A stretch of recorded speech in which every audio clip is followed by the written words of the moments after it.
What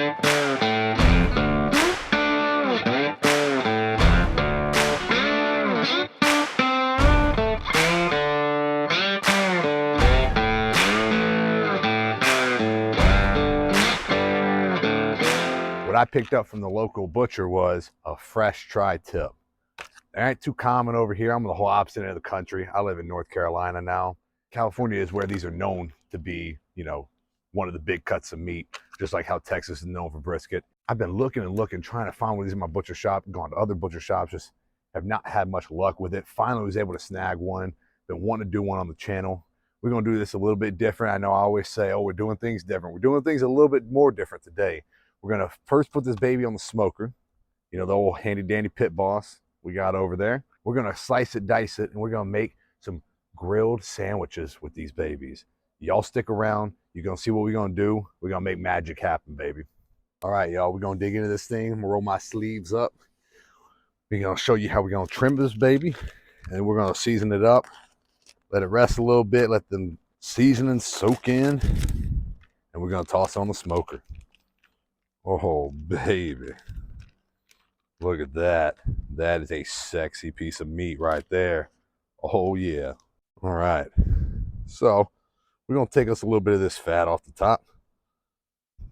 You don't have to get too aggressive with this thing.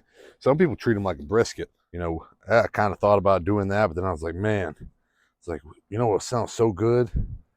Making some grilled cheese sandwiches and using this. Ain't gonna beat that. So I'm gonna go through this cut. I'm gonna trim off some of this extra fat, some of the big, heavier stuff. Again, I always talk about that. Like, we're gonna take off the big bites. We want to get some of this silver skin off, you know? We don't want none of that on there. Then what we're gonna end up is a chewy grilled cheese sandwich.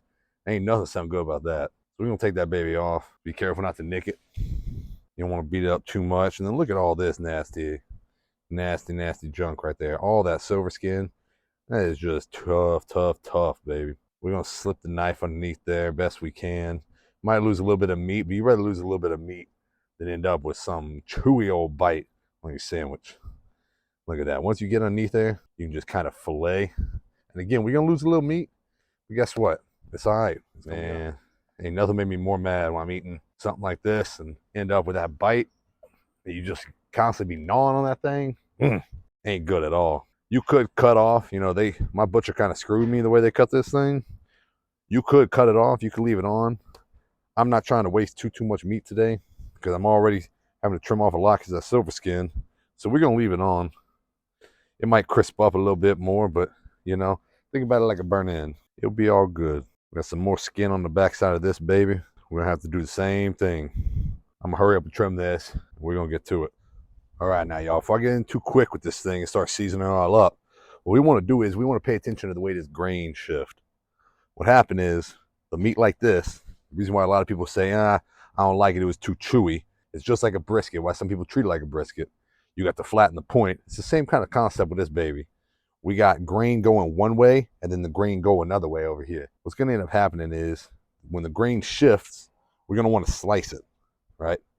When we slice it, we're going to then start cutting it like that. And then whenever we're cutting here, we're going to cut against the grain as well. That way, whenever we go to eat that thing, we're able to pull it apart. Again, it's going to be just like a brisket, baby.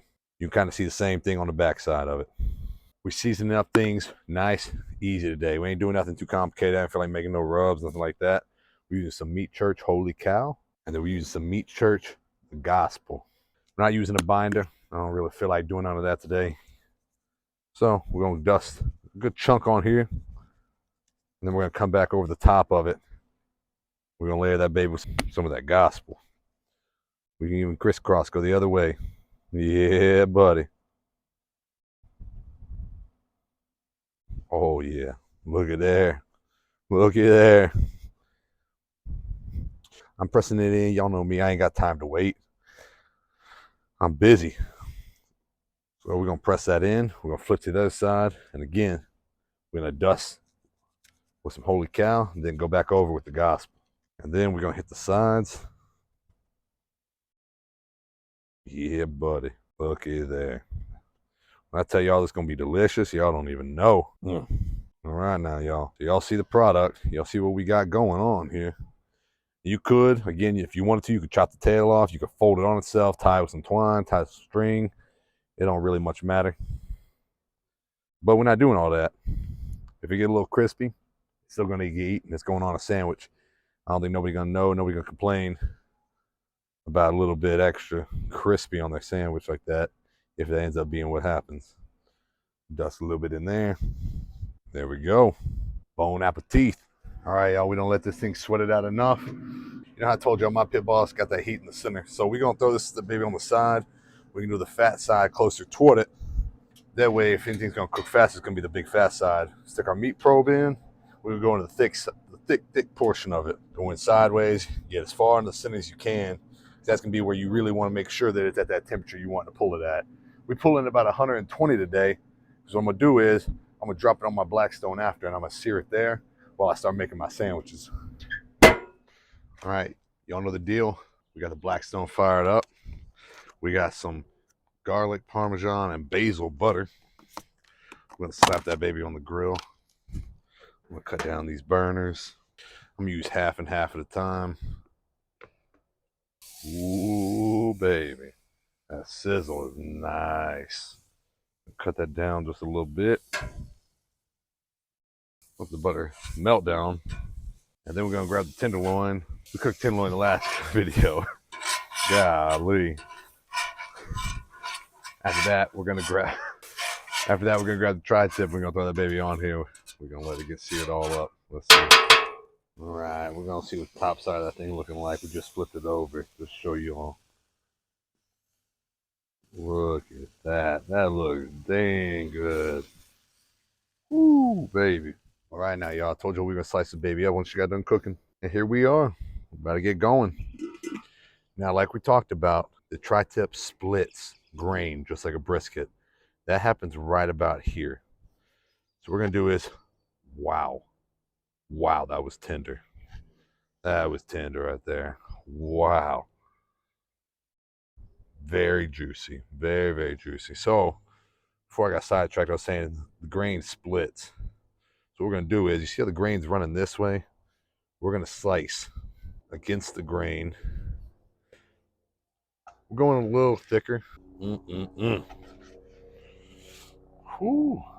Probably should let this baby rest a little longer, but we couldn't wait. It's time to eat. And you don't have to finish this off the way I did. You could let it smoke the whole time and have to sear it. I just, honestly, I just felt like it was better time to sear. And to be honest with y'all, my pit boss has been giving me nothing but problems lately. So I ended up having to sear it on there because the pit boss just like did not want to work. We had to pull it at like 115. I had to sear this thing way longer than wanted to. But it is what it is. Pivot, redirect, keep moving. That's what cooking's about. You eat that just like it is, but I told y'all we making them grilled cheese sandwiches. Let's get ready. All right, y'all. Time to make them grilled cheese sandwiches. Turn this grill up a little bit. Butter on butter. Some of y'all in the comments gonna be a little scared. It's okay. I like butter. You ain't gotta worry about it. I'll use it all for you. All right. So since we already got meat that's cooked, got the grill a little bit on low. We get my pieces down like that. Sprinkle on my cheese.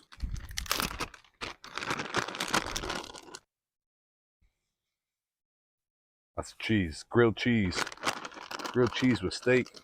That should be yummy. I tell y'all, we're here for flavor. We're not here for healthy. Get some of these medallions. They almost look like the pork tenderloin I cook, huh? Crazy. Crazy, crazy. Throw a little bit more cheese on the top.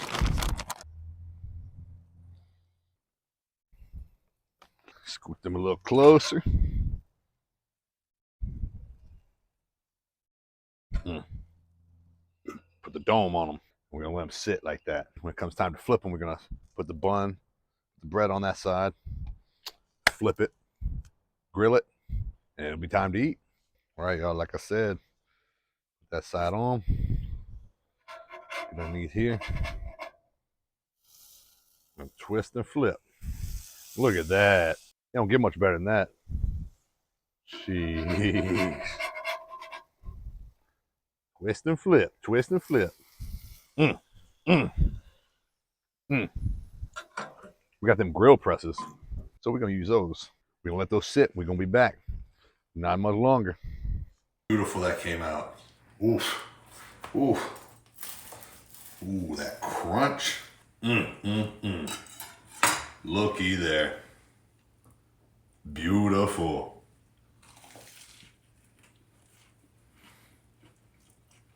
Delicious. Y'all know what to do. Hit the like, subscribe, share with your friends. Come back for more. We're just gonna stay eating, y'all.